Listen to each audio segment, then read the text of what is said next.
بسم اللہ الرحمن الرحیم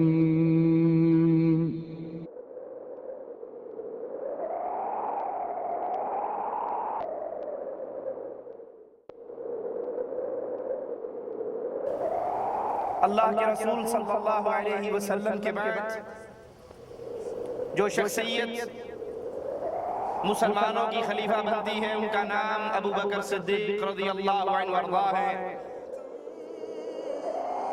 ابو بکر صدیق رضی اللہ عنہ وارضا کی سیرت اسلام کے لیے آپ کی خدمات دشمن خان کے دہانے پر پہنچ گئے۔ آقا اگر یہ دشمن اپنے قدموں کی طرف دیکھیں گے تو ہمیں گھر میں بیٹھے ہوئے دیکھیں گے، ہم پر ان کی نظر پڑ جائے گی۔ رسول کریم صلی اللہ علیہ وسلم نے جواب میں کیا کہا؟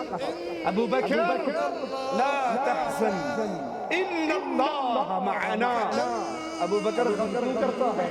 اللہ تیرے بھی ساتھ ہے، اللہ تیرے یہ نہیں کہا ان اللہ معین، اللہ میرے بجنود لم تروها وجعل كلمة الذين كفروا السفلى وكلمة الله هي العليا والله عزيز حكيم۔ وہ عظیم ترین ہستی ہے جس کو عرشوان رب نے اپنی کتاب میں صدیق کہا، اور آپ کی شان میں یہ آیت اتری والذی جاء بالصدق، پھر فرمایا اس سے مراد آپ ہیں اور نبی کریم صلی اللہ علیہ وسلم۔ وفات سے پہلے فرمایا مجھے اللہ کے نبی علیہ السلام کے پہلو میں دفن کرنا۔ ابو بکر صدیق جو غار میں نبی کے پڑوس میں رہے، جو ہجرت کے سفر میں نبی کے پیچھے سوار رہے، جو زندگی بھر آقا علیہ السلام کے ساتھ ہی رہے، ان کی خواہش، ان کی تمنا، ان کی وصیت کہ جو ہی میں مروں مجھے آقا علیہ السلام کے پہلو میں دفن کر دینا۔ اگر تم اس نبی کی مدد نہ کرو گے تو اس سے پہلے اللہ نے اس کی مدد کی جب کافروں نے اسے مکے سے نکال دیا تھا، جبکہ وہ دونوں غار میں تھے اور وہ دو میں سے دوسرا تھا، اور اپنے ساتھی سے کہہ رہا تھا غم نہ کرو، اللہ ہمارے ساتھ ہے۔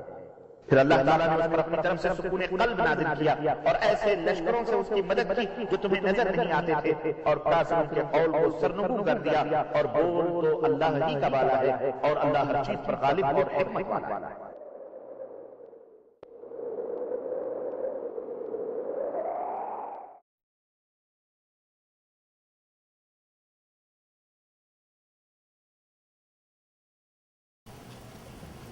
ان الحمد للہ نحمده ونصلي على رسوله الكريم۔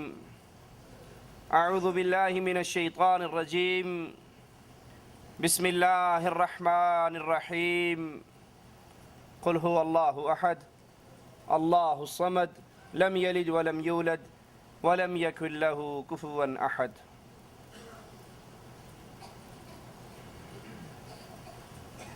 رسول اللہ صلی اللہ علیہ وسلم کی دعوت، لا الہ الا اللہ کا پیغام جو تمام عرب میں پھیلا، اور یہ دعوت پھیلتے پھیلتے روم اور فارس کے دروازوں پہ دستک دیتی ہے۔ اللہ کے رسول صلی اللہ علیہ وسلم کے بعد جو شخصیت مسلمانوں کی خلیفہ بنتی ہے ان کا نام ابو بکر صدیق رضی اللہ عنہ وارضا ہے۔ اللہ کے نبی علیہ السلام کی وفات کے بعد فتنوں کا دروازہ کھلتا ہے، کچھ مرتد ہو جاتے ہیں، کچھ زکوٰۃ کا انکار کرتے ہیں، مسلمانوں کے اندر بے چینی اور پریشانی کا دور دورہ ہے، لیکن ابو بکر صدیق رضی اللہ عنہ وارضا وہ عظیم ہستی، اللہ کے نبی علیہ السلام کے بعد اس امت کے معاملات کو چلانے والی وہ عظیم ذات، کمر بستہ ہو کر اپنے گھر سے نکلتے ہیں، اعلان جہاد کرتے ہیں، اسامہ کے لشکر کو روانہ کرتے ہیں، زکوٰۃ کا انکار کرنے والوں کے خلاف خالد ابن ولید کو بھیجتے ہیں. وہ پریشانی، وہ غم کا دور ٹل جاتا ہے اور ابو بکر صدیق رضی اللہ عنہ وارضاہ کے جذبہ ایمانی اور جذبہ جہاد اور لا الہ الا اللہ کی دعوت کو تھامنے کے فوائد نظر آتے ہیں. اسلام پھیلتا ہے، پھولتا ہے. بلکہ یہ کہا جائے تو غلط نہ ہوگا کہ صرف یہ نہیں کہ جذبہ ایمانی صدیقی نے مسلمانوں کے معاشرے میں پھیلی ہوئی بے چینی کو ختم کیا، بلکہ خلافت ابو بکر کے دور میں ہی بیرونی فتوحات کے دروازے بھی کھلے. مسلمانوں کی عزت، مسلمانوں کی ہیبت، مسلمانوں کا رعب کفار پہ طاری ہوا اور یہیں سے فتوحات خارجیہ کے دروازے کھلے. لیکن بالآخر موت، جس نے ہمارے آقا، ہمارے امام، ہمارے قائد محمد کریم صلی اللہ علیہ وسلم کو نہیں چھوڑا، یہ موت ابو بکر صدیق رضی اللہ عنہ وارضاہ کے بھی قریب سے قریب تر ہوئی. اور 22 جمادی الاخر 13 ہجری دوشنبہ کے دن مغرب اور عشاء کے درمیان ابو بکر صدیق رضی اللہ عنہ وارضاہ اس جہان سے ہمیشہ کے آرام والے جہان کے اندر اللہ کی جنتوں کی طرف منتقل ہو گئے. وفات سے پہلے فرمایا مجھے اللہ کے نبی علیہ الصلوۃ والسلام کے پہلو میں دفن کرنا. ابو بکر صدیق جو غار میں نبی کے پڑوس میں رہے، جو ہجرت کے سفر میں نبی کے پیچھے سوار رہے، جو زندگی بھر آقا علیہ الصلوۃ والسلام کے ساتھ ہی رہے، ان کی خواہش، ان کی تمنا، ان کی وصیت کہ جو ہی میں مروں مجھے آقا علیہ الصلوۃ والسلام کے پہلو میں دفن کر دینا. جو چادر میں نے لی ہے اسی چادر میں مجھے کفن دینا. نیا کپڑا مل جائے، میسر ہو، وہ کسی غریب کو دے دینا کہ زندہ نئے کپڑے کا زیادہ محتاج ہوتا ہے. مجھے نیا کفن بھی نہ دینا، اسی چادر کے اندر مجھے کفن دے دینا. ابو بکر صدیق کو گالیاں دینے والوں، ابو بکر صدیق رضی اللہ عنہ وارضاہ پر زبانیں دراز کرنے والوں اور یہ کہنے والوں کہ ابو بکر نے علی کی خلافت کو چھینا، انہوں نے اپنی حکومت بنائی. ارے مجھے یہ تو بتاؤ، ابو بکر نے اگر خلافت کو چھینا تو اپنی ذات کا کیا فائدہ کمایا؟ وہ تو مر رہے ہیں، وفات کے قریب ہیں، زبان سے الفاظ نکل رہے ہیں. نئے کفن کی ضرورت ابو بکر کو نہیں. اس کی رعایا میں اگر میسر ہو تو کسی غریب کو دے دینا، اس کو پرانی چادر کے اندر ہی کفن دے دینا. وہ تو جاتے ہوئے تم سے نیا کفن بھی نہ لے کر گئے. اگر اس نے اپنی ذات کے لیے بقول تمہارے خلافت کو چھینا تھا تو ابو بکر نے کیا کمایا؟ اس نے تو اپنی جان، اپنا مال آقا علیہ الصلوۃ والسلام کی لائی ہوئی شریعت کی نفاذ کے لیے قربان کر ڈالا. اپنی بیوی اسماء سے کہا رضی اللہ تعالی عنہا، میں مر جاؤں تو اے میری بیوی مجھے غسل تو دینا. اپنے بیٹے عبد الرحمن سے کہا مجھے غسل دینے میں اپنی ماں کا ساتھ دینا. سناؤ انڈیا پاکستان کے مولویوں کو یہ بات سناؤ، ابو بکر کیا کہہ رہے ہیں، اپنی بیوی کو کیا سمجھا رہے ہیں؟ میرے مرنے پہ میرا غسل تم نے کروانا ہے. ہمارے ہاں مولویوں نے شریعت ہی نہیں بنا لی ہے. وہ کہتے ہیں ادھر بندہ مرتا ہے، بیوی مرتی ہے، ادھر اس کا منہ دیکھنا بھی حرام ہو جاتا ہے. یہ مسئلہ آپ نے سنا یا نہ سنا؟ مرتے ہی میاں بیوی کا تعلق ٹوٹ جاتا ہے. خاوند اپنی بیوی کا چہرہ نہیں دیکھ سکتا، بیوی اپنے خاوند کا چہرہ نہیں دیکھ سکتی.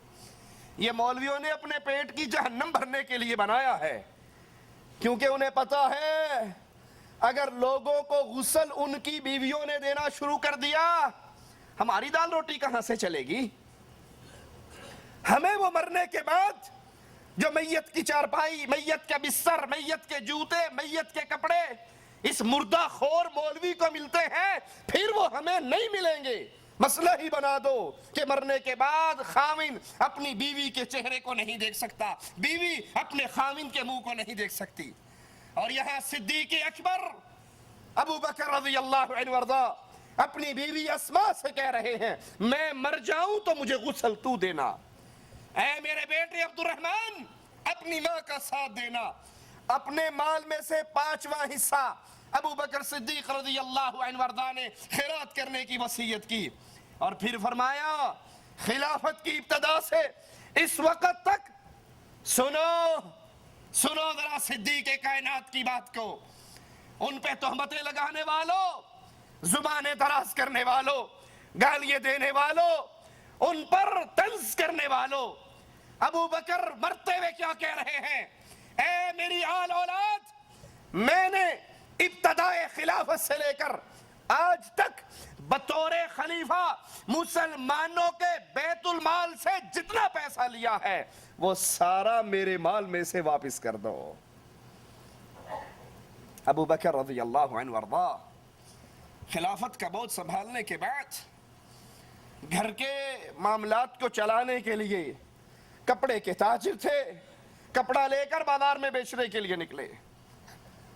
عمر بن خطاب نے کہا امیر المومنین یہ کیا کر رہے ہو؟ کہا میں نے اپنے گھر کا روزگار بھی تو چلانا ہے۔ کہا اگر آپ ان امور میں مشغول ہو جاؤ گے مسلمانوں کے نظام حکومت کون چلائے گا؟ آپ اپنے لیے بیت المال سے وظیفہ مقرر کر لو۔ اور وفات کے وقت کہا وہ وظیفہ جو ابتدائے خلافت سے لے کر آج تک ابو بکر لیتا رہا، آج میرے مال میں سے میرے ترکے میں سے وہ سارا ادا کر لو۔ وفات سے پہلے پوچھا آج کون سا دن ہے؟ کہا گیا دوشنبے کا دن ہے۔ پوچھا گیا اگر میں اسی رات مر جاؤں تو کل کا انتظار نہ کرنا، اگر میں اسی رات مر جاؤں کل ہونے کا انتظار نہ کرنا، مجھے فوراً دفن کر دینا، کیونکہ وہ لمحہ مجھے بڑا عزیز ہے جب میں اپنے محبوب محمد الرسول اللہ کے پہلو میں دفن ہو جاؤں صلی اللہ علیہ وسلم۔ ایام مریض، ایام بیماری میں کسی نے بغرض علاج کہا امیر المومنین حکیم کو بلاتے ہیں، حکیم کو آپ کی نبض دکھاتے ہیں، وہ آپ کے لیے کوئی دوائی ہی دے دے گا۔ فرمانے لگے میں نے حکیم کو دکھایا ہے۔ سائل کہتا ہے پھر حکیم نے کیا کہا ہے؟ کہا حکیم نے جواب میں کہا ہے انی فعال لما یرید، ہم جو چاہتے ہیں کر گزرتے ہیں، میرے اللہ کی طرف سے موت کا وقت قریب سے قریب تر ہو چکا ہے، اللہ جو چاہتا ہے وہ کرتا ہے، اب کو کسی دوائی کی حاجت اور ضرورت باقی نہیں ہے۔ ابو بکر صدیق رضی اللہ عنہ وارضا اس دھرتی سے اگلے جہان کی طرح منتقل ہو جاتے ہیں۔ آپ کی وفات پر صحابہ کرام کن جذبات کا اظہار کرتے ہیں؟ سنیے حضرت عائشہ رضی اللہ تعالی عنہا فرماتی ہے اے میرے بابا اللہ آپ کے چہرے کو منور کرے، آپ کی کوششوں کا نیک پھل لائے، آپ نے اپنے اٹھ جانے سے دنیا کو ذلیل کر دیا اور آخرت کو عزیز کر دیا۔ اگرچہ آپ کی وفات کی مصیبت رسول اللہ صلی اللہ علیہ وسلم کی وفات کی مصیبت سے کم ہے، لیکن اللہ کی کتاب صبر کرنے پر نیکی کا وعدہ کرتی ہے۔ میں آپ کی اس وفات کی مصیبت پر صبر کرتی ہوں اور آپ کے لیے اللہ سے مغفرت کی دعا کرتی ہوں۔ عمر فاروق رضی اللہ عنہ وارضا فرماتے ہیں اے رسول کے خلیفہ، آپ نے اپنی بات اپنی قوم کو سخت تکلیف میں مبتلا کر دیا، آپ کی شان بہت بلند ہے، میں آپ کے برابر کیسے ہو سکتا ہوں؟ حضرت علی رضی اللہ عنہ وارضا فرماتے ہیں یہ تہمت لگانے والوں کہ ابو بکر نے علی کی حکومت کو چھینا تھا، یہ تہمت لگانے والوں کہ ابو بکر علی کے دشمن تھے، ارے صحابہ اور اہل بیت وہ آپس میں محبت کیا کرتے تھے، ان کے آپس میں پیار اور محبت کے رشتے قائم تھے، نہیں یقین تو سنو۔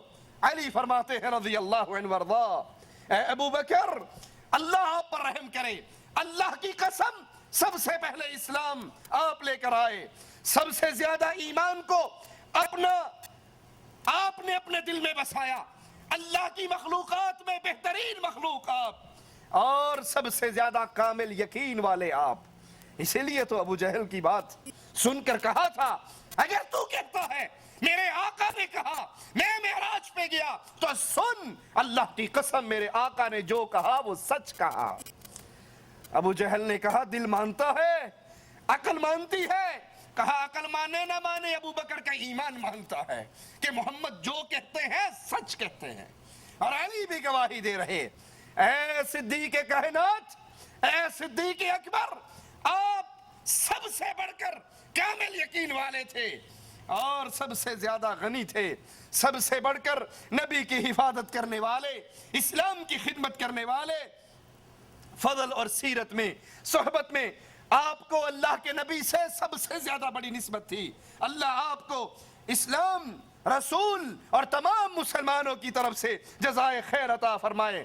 ابو بکر آپ نے اس وقت رسول کی تصدیق کی جب لوگ ان کی تکذیب کر رہے تھے. آپ نے اس وقت غم خاری کی جب لوگ نبی کو غم دے رہے تھے. آپ نے اس وقت نبی کے ساتھ اپنی مال اور جان میں سخاوت کا معاملہ کیا جب لوگ بخل کر رہے تھے. اللہ کی قسم آپ کو اللہ نے اپنی کتاب میں صدیق کہا. یہ آقا علیہ السلام کے صحابہ میں سے وہ عظیم ترین ہستی ہے جس کو عرش والے رب نے اپنی کتاب میں صدیق کہا. اور آپ کی شان میں یہ آیت اتری والذی جاء بالصدق. پھر فرمایا اس سے مراد آپ ہیں اور نبی کریم صلی اللہ علیہ وسلم ہے. آپ اسلام کا قلعہ ہیں. فرمانے والے علی فرما رہے ہیں ابو بکر کی شان میں کفار کو ذلیل کر دینے والے. نہ آپ کی حجت میں غلطی ہوئی نہ آپ کی بصیرت میں ضعف آیا. بزدلی کبھی آپ کو چھو کر بھی نہیں گزری. فاضل علوی ظالم کہتا ہے کہ یہ مسلمانوں کے پہلے 3 خلیفہ اتنے بزدل تھے کہ انہوں نے اپنی تلوار سے کبھی کسی کو قتل نہیں کیا. انہاں کول ہور تے کسے جنگ وچ بندہ مویا کوئی مینوں قرآن دی قسم غازی دا عالم سامنے جڑا بندہ مینوں کسے روایت وچ وکھائے نا بینا رل کے بھی کسے نوں چاقو مارے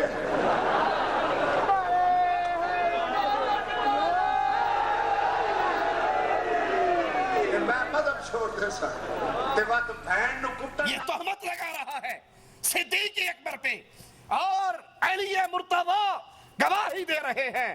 ابو بکر میں گواہی دیتا ہوں بزدلی کبھی آپ کے پاس سے چھو کر بھی نہیں ہوئی, آپ کے قریب سے بھی نہیں گزری. آپ پہاڑ کی طرح مضبوط, نہ تیز ہوائیں آپ کو ہلا سکی نہ اکھاڑنے والے آپ کو اکھاڑ سکے. آپ ایسے تھے جیسے آپ کے بارے میں آقا نامدار جناب محمد الرسول اللہ نے فرمایا صلی اللہ علیہ وسلم ضعیف البدن, آپ کا جسم کمزور, آپ کا ایمان قوی اور آپ لوگوں کے سامنے بڑی عزت سے بڑے جھک کر پیش آنے والے, محبت سے پیش آنے والے. زمین میں اللہ کے انبیاء کے بعد سب سے زیادہ افضل بلند مرتبے والے مومنوں میں افضل. آپ کے سامنے کوئی بے جا تما نہ کر سکتا, کوئی ناجائز خواہش نہ کر سکتا. آپ کے سامنے کمزور قوی تھا اور قوی کمزور تھا جب تک اس قوی سے کمزور کا حق آپ لے کر اس کو ادا نہ کر دیتے. ابو بکر صدیق رضی اللہ عنہ وارضا رسول کریم صلی اللہ علیہ وسلم کی اتباع میں یہ جذبہ اتباع سنت محمد کریم صلی اللہ علیہ وسلم صدیق اکبر کے دل میں کیسے بھرا ہوا. عمر بن عاص رضی اللہ عنہ وارضا ایک جنگ میں ایک رومی سردار کا سر کاٹ کے ابو بکر صدیق رضی اللہ عنہ وارضا کی طرف بھیجتے ہیں.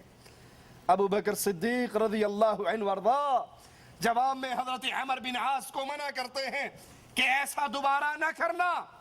وہ کہتے ہیں ابو بکر رضی اللہ عنہ وارضا اس میں حرج کیا ہے, یہ کفار, یہ مشرکین, یہ رومی ہمارے مسلمان سپہ سالاروں کے ساتھ بھی یہ سلوک کرتے ہیں. وہ مسلمانوں کی گردنیں کاٹ کر اپنے بادشاہوں کو بھیجتے ہیں, اگر ہم بھی ان سے بدلہ لے لیں تو کیا حرج ہے. کہا جب ہمارے پاس رسول اللہ کی سنت موجود ہے تو پھر ہم روم اور فارس کی تقلید کیوں کریں. جو عمل تم کر رہے ہو اس عمل کی تعلیم رسول اللہ صلی اللہ علیہ وسلم نے نہیں دی۔ ایک چیز شریعت ہمارے پاس موجود ہے، پھر اس شریعت کے احکامات کو چھوڑ کر ہم کفار کے پیچھے کیوں چلیں جب اللہ اور اس کے رسول نے ہمیں یہ تعلیم نہیں دی۔ آج کے بعد تم بھی یہ عمل دوبارہ نہ کرنا۔ ابو بکر صدیق رضی اللہ عنہ وارضا، اللہ سے محبت کرنے والے، رسول اللہ سے محبت کرنے والے، اور اس محبت میں کتنے پختہ۔ جب آقا علیہ السلام نے پوچھا ابو بکر گھر کے لیے کیا چھوڑ کر آئے ہو؟ تبوک کے لیے تمہارے رسول نے مال تو مانگا، تم گھر والوں کو کیا دے کر آئے ہو؟ کہا آقا گھر میں جو کچھ تھا وہ آپ کے قدموں میں لے آیا ہوں، اور اپنے گھر میں اللہ اور اس کے رسول کی محبت کو چھوڑ آیا ہوں، اور کچھ نہیں ہے میرے گھر میں سوائے رب کی محبت، رب کے رسول کی محبت۔ خود ابو بکر رضی اللہ عنہ وارضا فرماتے ہیں دنیا کی چیزوں میں مجھے 3 چیزیں بہت زیادہ عزیز ہیں، پسند ہیں۔ پہلی چیز اپنے آقا جناب محمد الرسول اللہ صلی اللہ علیہ وسلم کے چہرے کی زیارت کرنا، اور یہ صدیق کائنات تھے جو آقا کے چہرے کی زیارت کیا کرتے۔ عام کسی کو ٹکٹکی باندھ کر نبی کا چہرہ دیکھنے کی ہمت نہیں ہوا کرتی تھی۔ کہا مجھے دنیا میں سب سے زیادہ عزیز یہ ہے میں اپنے رسول کے چہرے کی زیارت کرتا رہوں، اور اللہ نے جو مال دیا ہے مجھے بڑی عزیز ہے یہ بات، بڑی پسند ہے یہ بات، میں اپنا مال رسول اللہ صلی اللہ علیہ وسلم پہ نچھاور کرتا رہوں۔ اسی لیے ہجرت کے سفر میں مال ابو بکر کا، سواری ابو بکر کی، کھانا ابو بکر کا، راستے کا راستہ دکھانے والا، مسافروں کے لیے رہنما اگر لیا وہ بھی ابو بکر کے پیسوں کا۔ کہا مجھے بڑا عزیز ہے، اللہ نے جو مال دیا ہے وہ میں محمد الرسول اللہ پہ قربان کرتا جاؤں۔ اور تیسری چیز مجھے بڑی پسند ہے کہ نبی کے گھر میں ابو بکر کی بیٹی موجود ہے، نبی کے گھر میں ابو بکر کی بیٹی، اور یاد کر لو نبی بھی پاک، اس کے گھر والی بھی پاک، نبی بھی پاک، نبی کا بستر بھی پاک، نبی بھی طیب، اور گھر والے اور بستر بھی پاکیزہ ہے۔ نبی کے بستر پہ غیر پاکیزہ کوئی آ سکتا؟ کہا مجھے بڑا پسند ہے، مجھے بڑا عزیز ہے کہ میری بیٹی محمد الرسول اللہ صلی اللہ علیہ وسلم کے گھر میں ہے۔ خود اللہ کے نبی نے فرمایا صلی اللہ علیہ وسلم، اللہ ابو بکر پہ رحم کرے، انہوں نے اپنی بیٹی کو میری زوجیت میں دیا، مجھے دار الہجرت پہنچایا، اور بلال کو خرید کر اللہ کے لیے آزاد کر دیا۔ اللہ ابو بکر پہ رحم کرے، یہ دعا محمد الرسول اللہ صلی اللہ علیہ وسلم دے رہے۔ ابو بکر عبادت کرنے والے اپنے رب کی، اور عبادت کی یہ کیفیت کہ رسول کریم صلی اللہ علیہ وسلم پوچھتے ہیں آج روزہ کس نے رکھا؟ ابو بکر فرماتے ہیں یا رسول اللہ میں نے رکھا۔ پوچھا صدقہ کس نے کیا؟ کہا میں نے کیا۔ مسکین کو کھانا کس نے کھلایا؟ کہا میں نے کھلایا۔ جنازے کے ساتھ چل کر کون گیا؟ ابو بکر کہتے ہیں اللہ کے نبی میں گیا۔ ابو بکر رضی اللہ عنہ وارضا رسول کریم صلی اللہ علیہ وسلم سے پوچھتے ہیں یا رسول اللہ صلی اللہ علیہ وسلم جنت کے 8 دروازے ہیں، انسان نے گزرنا تو ایک ہی دروازے سے ہے، ایک بندہ 2 دروازوں سے نہیں گزر سکتا، لیکن یا رسول اللہ صلی اللہ علیہ وسلم کیا کوئی ایسا خوش نصیب ہے جس کو جنت کا ہر دروازہ پکارے گا، ہر دروازہ آواز لے کر کہے گا میرے اندر سے گزر جا؟ آقا فرماتے ہیں ابو بکر مجھے امید ہے تو ان خوش نصیبوں میں شامل ہوگا جن کو جنت کا ہر دروازہ کہے گا اور میرے اندر سے جنت میں گزر جائے۔ ایک دن میں روزہ بھی ابو بکر نے رکھا، صدقہ بھی ابو بکر نے کیا، جنازہ بھی ابو بکر نے پڑھا، مسکین کو کھانا بھی ابو بکر نے کھلایا۔ کہا مجھے امید ہے، مجھے یقین ہے جس کو جنت کے ہر دروازے نے نام لے کر پکارنا ہے وہ ابو بکر صدیق ہے، جو جائے گا تو ایک ہی دروازے سے لیکن جنت کے ہر دروازے کی خواہش ہوگی کہ ابو بکر میرے اندر سے گزر جائے رضی اللہ عنہ وارضا۔ ابو بکر صدیق رضی اللہ عنہ وارضا اللہ کی مخلوق کی خدمت کرنے والے، مدینہ میں ایک بڑھیا رہا کرتی تھی، عمر فاروق رضی اللہ عنہ وارضا اس بڑھیا کے گھر جاتے، اس محتاج کے گھر جاتے، اس کا کھانے پینے کا بندوبست کر آتے، اس کے گھر کے کام کراتے۔ پھر یہ ہونے لگا حضرت عمر کے جانے سے پہلے بڑھیا کے سارے کام ہو چکے ہوتے۔ جب حضرت عمر پہنچتے پانی بھی بھرا ہوا ہے، صفائی بھی ہو چکی ہے، باقی معاملات بھی ٹھیک ہو گئے ہیں، گھر کے سارے کام ہو گئے۔ حضرت عمر کہتے ہیں ایک دن میں وقت سے پہلے آ کر چھپ گیا، دیکھوں تو صحیح یہ کون ہے جو نیکی میں فاروق اعظم سے بھی بڑھ رہا ہے۔ کہا اللہ کی قسم میں نے جب چھپ کر دیکھا تو وہ رات کے اندھیرے میں آ کر اس مجبور بڑھیا کا کام کرنے والا مسلمانوں کا خلیفہ ابو بکر تھا رضی اللہ عنہ وارضا، اللہ ان سے راضی ہو۔ بہادری کا کیا کہنا، شجاعت کا کیا کہنا۔ حضرت علی رضی اللہ عنہ وارضا خود لوگوں سے سوال کرتے ہیں، کہا بتاؤ تمہارے نزدیک سب سے زیادہ بہادر کون ہے؟ لوگوں نے کہا اے علی رضی اللہ عنہ وارضا آپ ہو۔ آپ نے پھر پوچھا، کہا سنو میں جب بھی لڑا ہوں اپنے برابر کی چوٹ سے لڑا ہوں، تم بتاؤ سب سے زیادہ بہادر کون ہے؟ لوگوں نے کہا ہم نہیں جانتے۔ تو کہا بدر کے دن جب اللہ کے نبی صلی اللہ علیہ وسلم کے لیے الگ مقام بنایا گیا، آپ کی حفاظت کا سوال پیدا ہوا۔ حضرت علی فرما رہے ہیں رضی اللہ عنہ وارضا نبی کی حفاظت کا سوال پیدا ہوا، کون نبی کے پاس رہے، نبی کی حفاظت کرے، یہاں پر پہرا دے؟ کہا ابو بکر تلوار نکال کر کھڑے ہو گئے، کہا اللہ کی قسم محمد کے دروازے کا پہرے دار آج ابو بکر بنے گا۔ حضرت علی فرماتے ہیں پھر ابو بکر نے کافروں سے ایسی جنگ کی اور ان کو اپنے رسول صلی اللہ علیہ وسلم کے قریب نہ آنے دیا۔ سنو سب سے زیادہ بہادر ابو بکر رضی اللہ عنہ وارضا ہے۔ حضرت علی فرماتے ہیں ایک دن کفار نے میرے آقا کو گھسیٹا، میرے آقا کے ساتھ بدسلوکی کی۔ حضرت علی خود فرما رہے ہیں کسی کو جرت نہ ہوئی کفار کو روکنے کی۔ ابو بکر دوڑتے ہوئے آئے، کفار کو دھکا دیا اور ان سے قتال کرنے لگے کہ تم اس رسول کو اس لیے مارتے ہو کہ یہ آواز لگاتا ہے میرا رب اللہ ہے۔ کفار نے رسول اللہ صلی اللہ علیہ وسلم کو چھوڑ دیا اور سارے کے سارے ابو بکر صدیق کو مارنے پر تیار ہو گئے۔ حضرت علی رضی اللہ عنہ وارضا فرماتے ہیں آل فرعون کا مومن اور ابو بکر رضی اللہ عنہ وارضا پوچھتے ہیں ایمان میں کون بہتر ہے؟ کہا اللہ کی قسم آل فرعون کے مومن سے ابو بکر 1000 درجے زیادہ افضل ہے، کیونکہ آل فرعون کے مومن نے اپنے ایمان کو چھپا لیا تھا اور ابو بکر رضی اللہ عنہ وارضا اپنے ایمان کا اعلان کر رہے تھے۔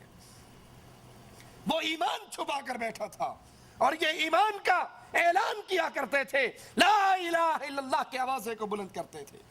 حضرت حسن سے روایت ہے کہ سیدنا ابو بکر نے وفات سے قبل فرمایا، سنیے حضرت حسن کی گواہی رضی اللہ عنہ وارضا، وفات کے قریب امیر المؤمنین خلیفۃ الرسول ابو بکر صدیق رضی اللہ عنہ وارضا فرما رہے ہیں لوگو یہ اونٹنی جس کا دودھ ہم پیتے ہیں، یہ پیالہ جس میں ہم کھانا کھاتے ہیں اور یہ چادر یہ عمر کو دے آؤ اور اس کو کہہ دو بطور خلیفہ یہ چیزیں میں نے بیت المال سے لی تھی اور آج مرنے سے پہلے بیت المال کو واپس لوٹا رہا ہوں۔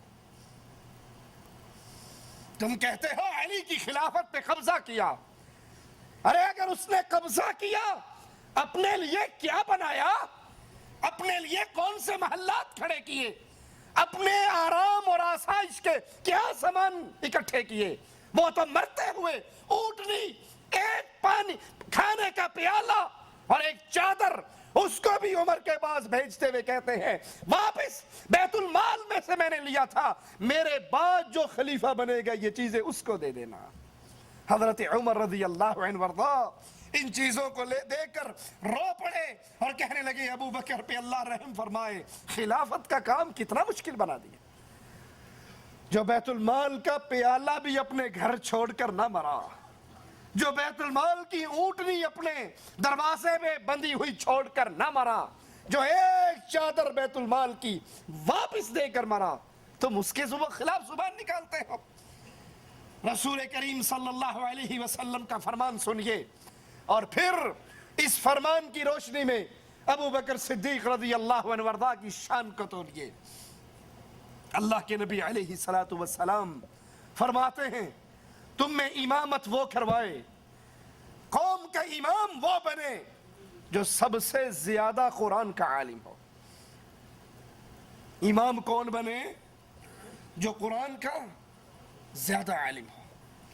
اور پھر جب رسول کریم صلی اللہ علیہ وسلم بیمار ہوئے، امام بنانے کا وقت آیا تو آقا نے کس کو کہا تھا؟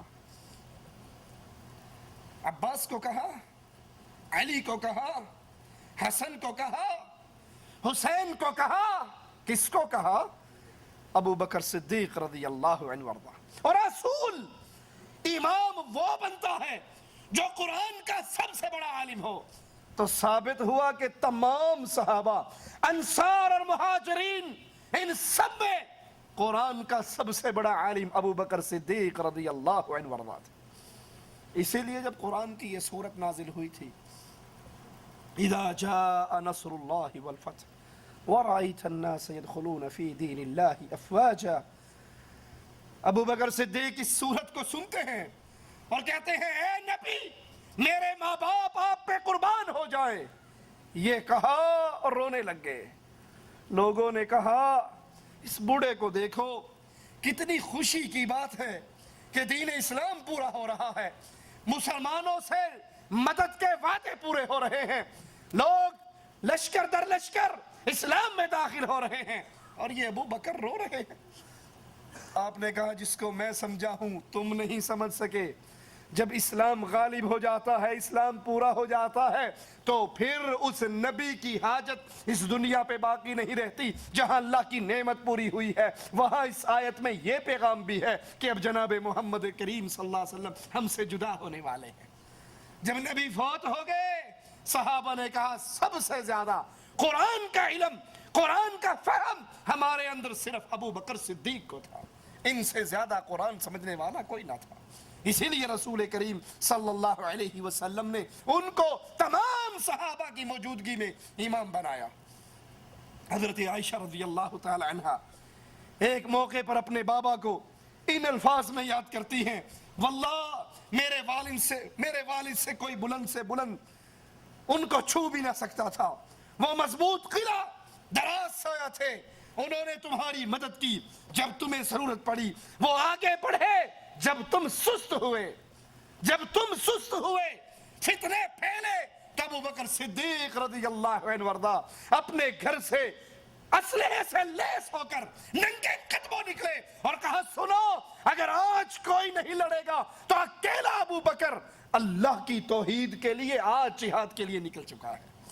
حضرت علی سوار ہو کے پیچھے گئے، خلیفۃ المسلمین واپس آ جائیے، اگر آپ کو کچھ ہو گیا پھر خلافت کا نظام دوبارہ قائم نہ ہو سکے گا۔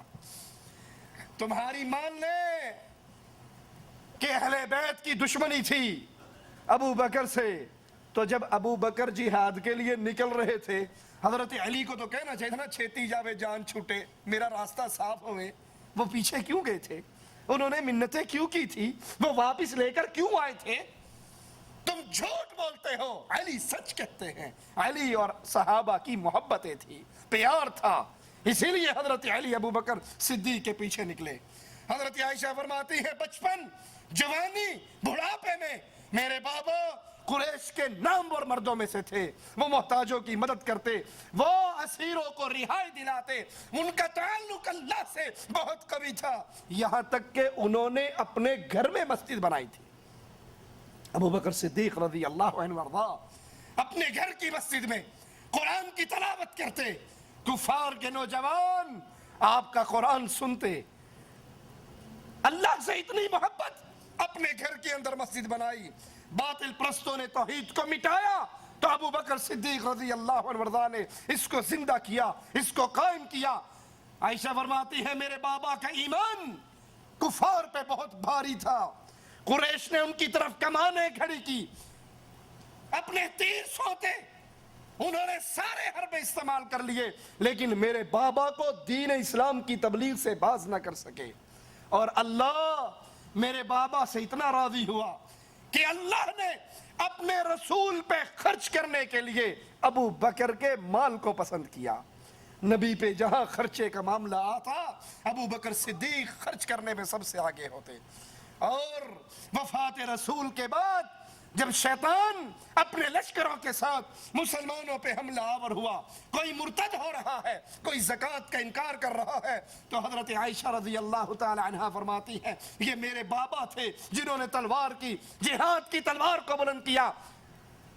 عمر جیسی ہستی کو بھی جواب میں کہا اگر یہ وہ ایک رسی جس سے اونٹ کو باندھا جاتا ہے نبی کو دیا کرتے تھے، زکوٰۃ میں مجھے نہیں دیں گے، اس ایک رسی کے لینے کے لیے بھی میں ان سے جہاد کروں گا۔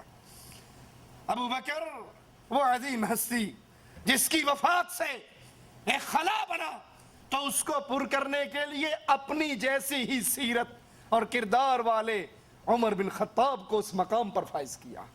جب کسی نے کہا ابو بکر رضی اللہ عنہ وارضاہ عمر کو ہمارا خلیفہ بنا کر جا رہے ہو، یہ بڑے سخت ہیں، یہ بڑے شدید ہیں، کہا جب خلافت کا بوجھ پڑے گا تو ان کی سختی کم ہو جائے گی، اور اگر مجھ سے اللہ نے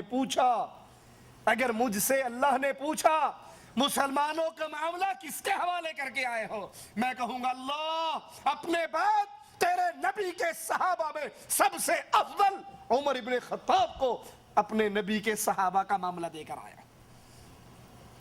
اس عظیم ہستی کو مسلمانوں کے انتظام سنبھالنے کے لیے مقرر کیا، جن کے بارے میں اپنوں نے نہیں کفار نے بھی کہا اگر ایک عمر مسلمانوں کے پاس اور ہوتا پوری دھرتی پہ لا الہ الا اللہ کے جھنڈے گاڑ دیے جاتے۔ مبارک ہو وہ ماں جس ماں کے پیٹ میں ابو بکر جیسا بیٹا رہا، مبارک ہو وہ ماں جس نے ابو بکر جیسے بیٹے کو دودھ پلایا اور جس نے توحید کو قائم کیا، شرک کو مٹایا، پھر دنیا نے اپنے خزانے الٹ دیے، دنیا ابو بکر کے سامنے آتی اور ابو بکر ان سے اپنے چہرے کو موڑ لیتے۔ حضرت عائشہ یہ تقریر کر کے کہتی ہیں مجھے بتاؤ کس دن کی وجہ سے تم میرے بابا کو گالی دیتے ہو، میرے بابا کی زندگی کا کون سا وہ جرم ہے جس کی بنا پر تم اس کو برا کہتے ہو؟ وہ تو ساری عمر اپنے نبی اور اپنے اللہ کی محبت میں اور ان کی لائی ہوئی شریعت کے پھیلانے میں گزار کر گئے۔ ابو بکر صدیق رضی اللہ عنہ وارضاہ مسلمانوں کو دین کی دعوت دینے والے، مسلمانوں کو تلقین کرنے والے۔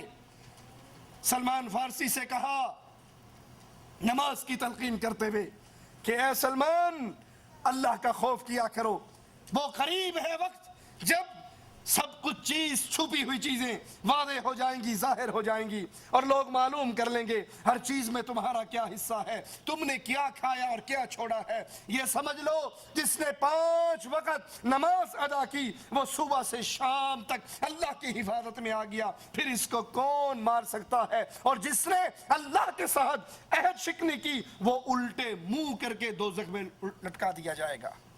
جس نے 5 نمازیں مسلمانوں کے ساتھ ادا کی یہ اللہ کی حفاظت میں آ گیا، صبح سے لے کے شام تک یہ اللہ کی نگہبانی میں آ گیا۔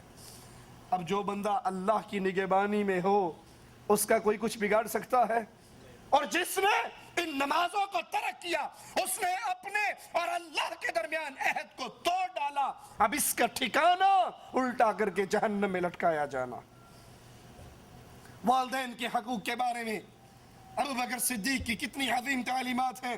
عاصم بن فاروق کا جب اپنی والدہ سے جھگڑا ہوا آپ نے فیصلہ فرمایا اور اس کے بعد عاصم کو تلقین کرتے ہوئے کہتے ہیں اچھی طرح جان لو کہ تمہاری والدہ کی ہر بات تم سے بہتر ہے۔ عبد الرحمن بن عوف رضی اللہ عنہ وارضاہ کا ایک ہمسائے سے جھگڑا ہوا، اس کے پاس آئے اور کہا عبد الرحمن اپنے ہمسائے سے جھگڑا نہ کرو کیونکہ اس کا تعلق تم سے قائم رہے گا، لوگ تمہارے درمیان آ کر باتیں کر کے واپس چلے جائیں گے اور تم دونوں کا حال لوگوں کو سنائیں گے، لیکن تم دونوں کا پڑوس تو باقی رہے گا، تمہارا رشتہ تو باقی رہے گا۔ نبی کی سنت کا دفاع کرتے ہوئے ابو بکر رضی اللہ عنہ وارضاہ کی خدمات اتنی ہے، صرف ایک مثال اپنے سامنے رکھیے کہ نبی کی سنت کی مخالفت ابو بکر برداشت نہیں کیا کرتے تھے۔ ایک عورت نے حج کے دوران خاموش رہنے کی منت مانی کہ پورے حج میں خاموش رہوں گی۔ ابو بکر صدیق کو علم ہوا تو اسے کہا بات کر، گفتگو کر، خاموش نہ رہ کہ یہ عمل جاہلیت کا عمل ہے اور شریعت اسلامیہ میں ناجائز ہے۔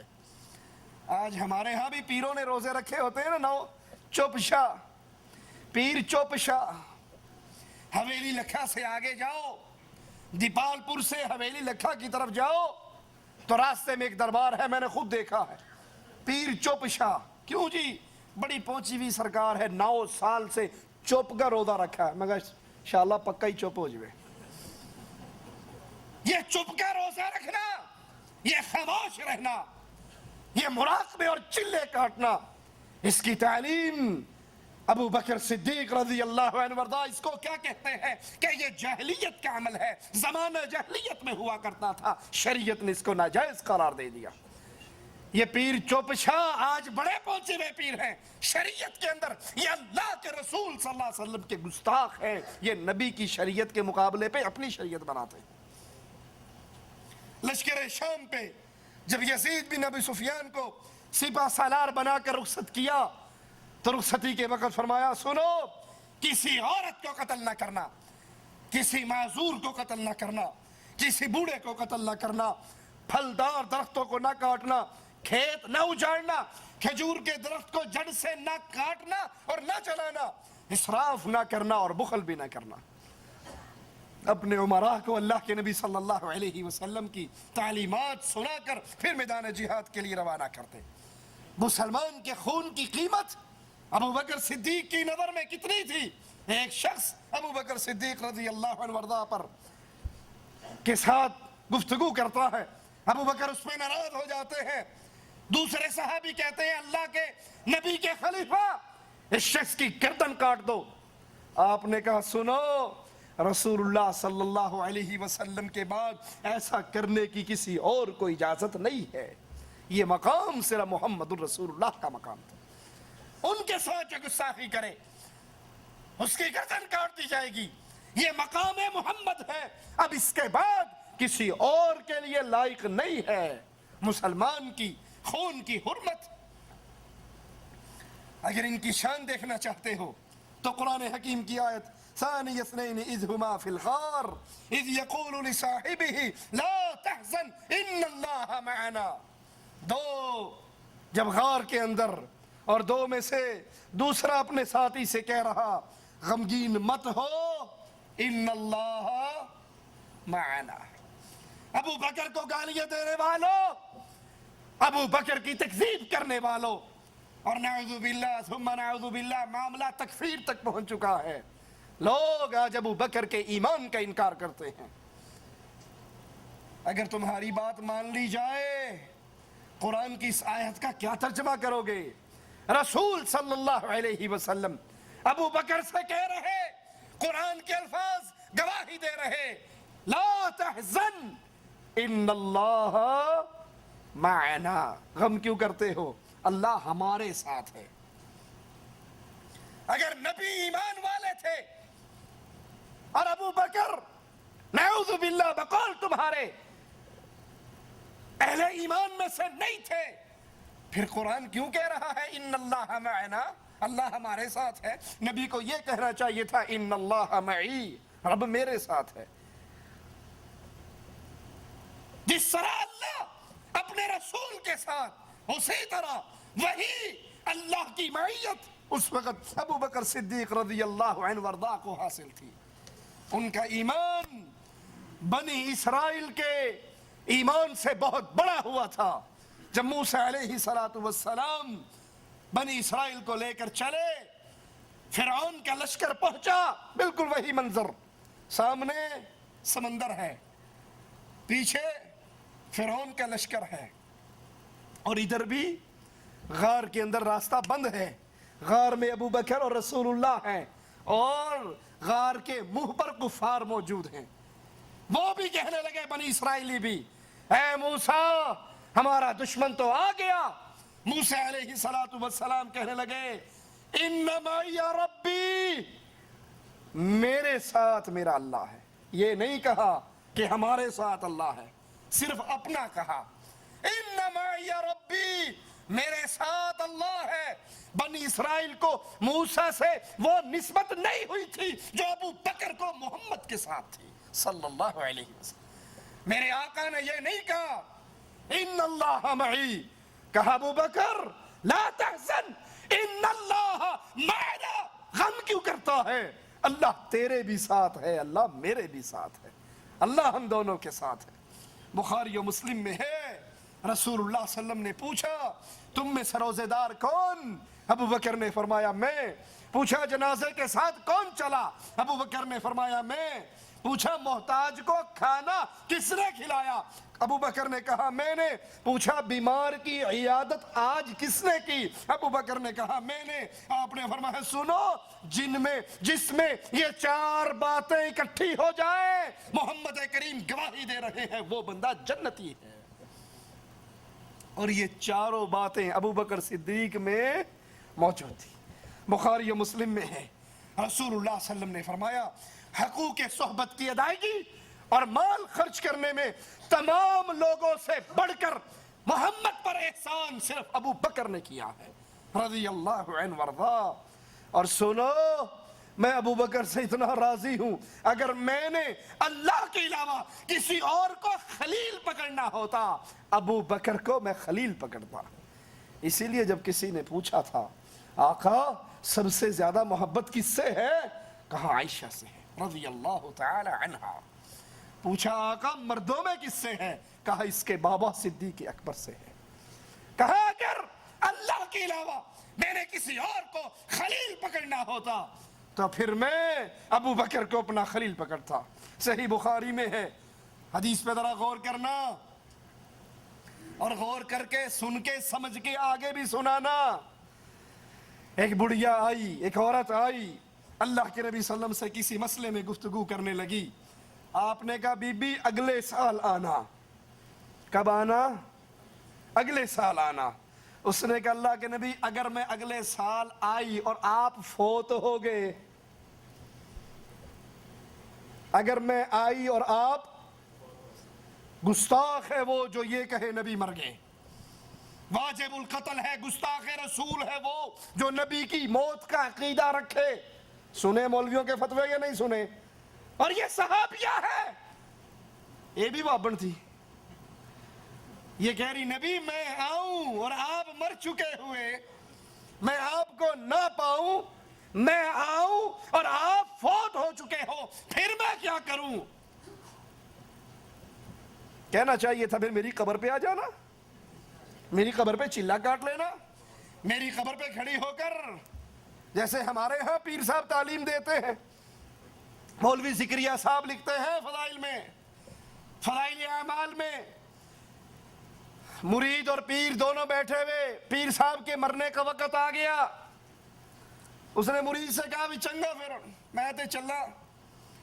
مرید اس کا سرہانہ پکڑ کے رونے لگ گیا, بابا جی ابھی تو کوئی خاص فیض بھی نہیں اٹھایا, ابھی تو علی باتاں پڑھنی شروع کی, تسی ٹر چل رہے ہو, سیڑا کی بنے گا. کہا فکر نہ کر, پریشان کیوں ہوتا ہے, میری قبر پہ آنا, جو فیض میری زندگی میں پایا کرتا تھا میری قبر سے تجھے وہی فیض ملے گا.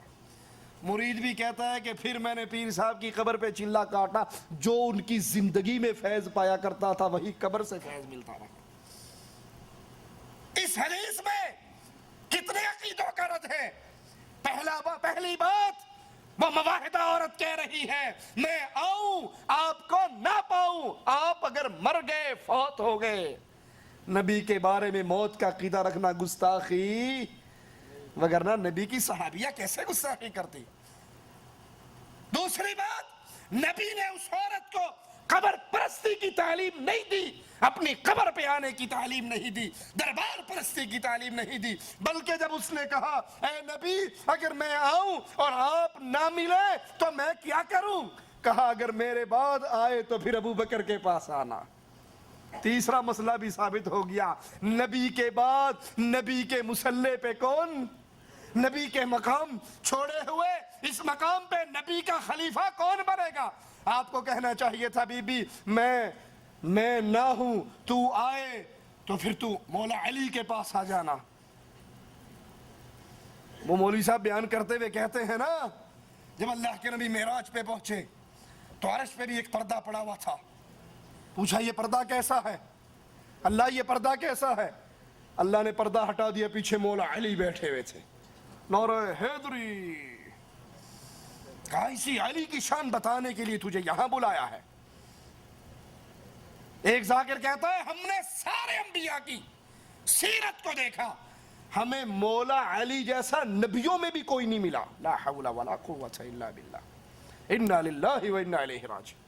ایک ذاکر کہتا ہے کہ جب اللہ کے نبی خیبر کی جنگ کے لیے گئے، کفار کو چھیڑ بیٹھے، فتح ہو نہیں رہی تھی، مرحب نے فاحشہ عورتوں سے کہا نبی کی توہین میں شعر پڑھو، انہوں نے شعر پڑھے، نبی نے مصلی بچھایا اور اللہ سے کہا میں نہ کہتا تھا اس کو لے کر چلوں، لا حول ولا قوت الا باللہ، اور تو نے کہا تھا مدینے میں چھوڑ کر جا، ابو علی کو چھوڑ آیا ہوں، کافروں کو چھیڑ بیٹھا ہوں، فتح ہو نہیں رہی، کہا پھر جیسے قرآن کی آیت آتی ہے اس طرح آسمان سے علی زمین پر آئے۔ یہاں عورت پوچھ رہی ہے آقا میں آؤں آپ نہ ملے کس کے پاس جاؤں، آپ نے کہا بی بی اگر تو آئے اور میں نہ ہوں تو ابو بکر کے پاس آنا۔ ثابت ہوا اس حدیث سے بھی کہ ابو بکر رسول کریم صلی اللہ علیہ وسلم کے بعد خلیفۃ رسول بننے والے۔ صحیح بخاری میں ہے اللہ کے نبی نے فرمایا ابو بکر تم غار میں میرے ساتھی، تم حوض کوثر پر بھی میرے ساتھی، غار میں میرے رفیق، حوض پر بھی میرے رفیق۔ اور ترمذی میں ہے حضرت عائشہ فرماتی ہیں ابو بکر رسول کریم صلی اللہ علیہ وسلم کی خدمت میں حاضر ہوئے تو اللہ کے نبی نے فرمایا انت عتیق من النار، اے ابو بکر تو وہ ہے جس کو اللہ نے دوزخ سے آزاد کر دیا ہے۔ اس دن کے بعد ابو بکر کا نام عتیق پڑ گیا۔ پھر فرمایا ابو بکر امت محمدیہ میں تم وہ شخص ہو جو سب سے پہلے اللہ کی جنت میں داخل ہو گئے۔ انبیاء کے بعد یہ شان صدیقی ہے کہ سب سے پہلے میرے نبی کی امت باقی نبیوں کی امتوں سے پہلے جنت میں جائے گی، اور نبی کی امت میں سب سے پہلے ابو بکر صدیق جنت میں جائیں گے۔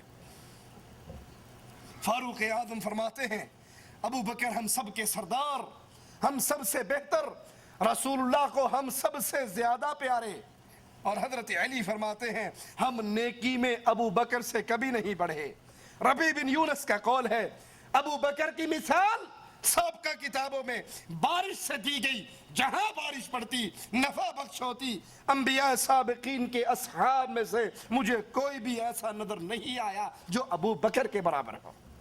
سابقہ تمام نبیوں کی امت میں کسی نبی کی امت میں کوئی شخص ابو بکر رضی اللہ عنہ ارضا جیسا نہیں۔ حضرت عمر فرماتے ہیں اگر اہل زمین کے ایمان کو تولا جائے، ایک پلے میں زمین والوں کے ایمان کو رکھا جائے انبیاء کے بعد، اور ایک پلڑے میں اکیلے ابو بکر کے ایمان کو رکھا جائے تو ابو بکر کے ایمان والا پلڑا بھاری رہے گا۔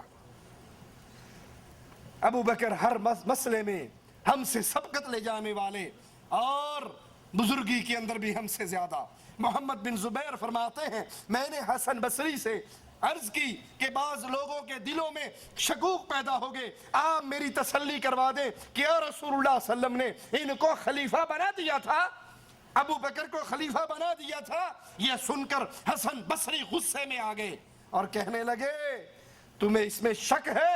اللہ کی قسم اللہ نے ہی ان کو خلیفہ بنایا، اور کیوں نہ بناتا، وہ سب سے زیادہ عالم، ان کے دل میں سب سے زیادہ خوف الہی۔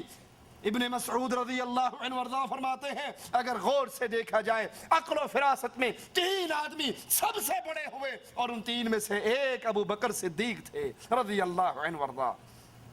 امام شعبی کا قول ہے کہ 4 خصوصیات ابو بکر میں ایسی ہیں جو کسی اور کو نصیب نہیں ہو سکی، اور ان میں پہلی، آپ کے سوا کسی کا نام صدیق نہیں رکھا گیا۔ مختلف ناموں سے صحابہ کو پکارا گیا، لیکن صدیق یہ لقب صرف محمد رسول اللہ صلی اللہ علیہ وسلم نے ابو بکر صدیق کو عطا کیا۔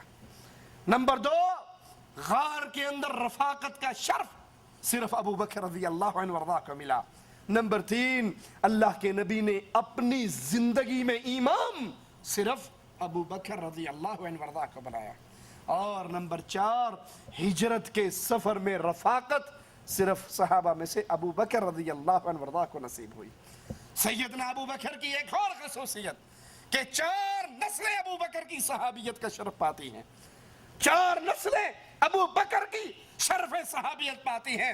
ابو بکر خود صحابی، پھر آپ کے بابا ابو قحافہ فتح مکہ کے موقع پر مسلمان ہوئے، صحابی، آپ کے بیٹے عبد الرحمن صحابی، اور عبد الرحمن کے بیٹے عتیق صحابی۔ 4 نسلیں ابو بکر صدیق رضی اللہ عنہ وارضاہ کی صحابیت کا شرف پاتی ہیں۔ حسان بن ثابت رضی اللہ عنہ وارضاہ ابو بکر صدیق رضی اللہ عنہ وارضاہ کی شان میں چند اشعار پڑھتے ہیں جن کا ترجمہ کچھ یوں ہے: جب تم رنج و غم کے ساتھ کسی بھائی کا ذکر کرو تو ابو بکر کو یاد کرو جو ہم سے جدا ہو گئے، وہ نبی کریم صلی اللہ علیہ وسلم کے بعد بہترین خلق، پوری مخلوق میں نبی کے بعد سب سے افضل، سب سے زیادہ متقی اور عادل تھے، اپنے فرائض کو سب سے زیادہ پورا کرنے والے وہی ہیں جن کو قرآن نے ثانی اثنین کہا اور ان کی حاضری غار کی تعریف کی، وہی ہیں جنہوں نے سب سے پہلے تصدیق رسالت کی۔ سب جانتے ہیں کہ ابو بکر رسول کریم صلی اللہ علیہ وسلم کو پیارے تھے، وہ بہترین خلق تھے، نبی کریم ان کے برابر کسی اور کا درجہ نہ سمجھتے تھے۔ اور یاد رکھیے آخری بات، ابو بکر صدیق رضی اللہ عنہ وارضاہ کی خلافت پھولوں کی سیج نہیں تھی بلکہ کانٹوں کا بستر تھا۔ اس کو آرام دہ بنانے کے لیے ایک ایک کانٹا چننا ضروری تھا، اور ابو بکر صدیق کو اللہ نے یہ مقام عطا کیا کہ انتہائی مختصر دور کے اندر، انتہائی قلیل ایام میں ابو بکر صدیق رضی اللہ عنہ وارضاہ نے تمام فتنوں کے سر کو کاٹ ڈالا۔ وہ مرتدین کا فتنہ ہو، وہ نبوت کے جھوٹے دعوے دار ہو، وہ زکوٰۃ کا انکار کرنے والے ہو، ان سب فتنوں کو ابو بکر صدیق نے مٹا دیا، اور مسلمانوں کے لیے پھر فتوحات کے دروازے کھلے جو حضرت عمر رضی اللہ عنہ وارضاہ کے لیے اور آسان ہوئے، اور اس طرح مسلمانوں کی یہ حکومت پھیلتی رہی اور لا الہ الا اللہ کا پرچم آگے سے آگے پھیلتا رہا۔ اللہ سے دعا ہے اللہ ہمیں نبی کریم صلی اللہ علیہ وسلم کے صحابہ سے محبت کی توفیق عطا فرمائے، اللہ ہمیں زندہ رکھے، صحابہ کی محبت میں رکھے، موت دے تو اس حال میں دے، اللہ ہم سے راضی ہو، ہم اپنے اللہ سے راضی ہو۔ اقول قولی ھذا واستغفر اللہ لی ولکم ولسائر المسلمین فاستغفروه انه هو الغفور الرحیم۔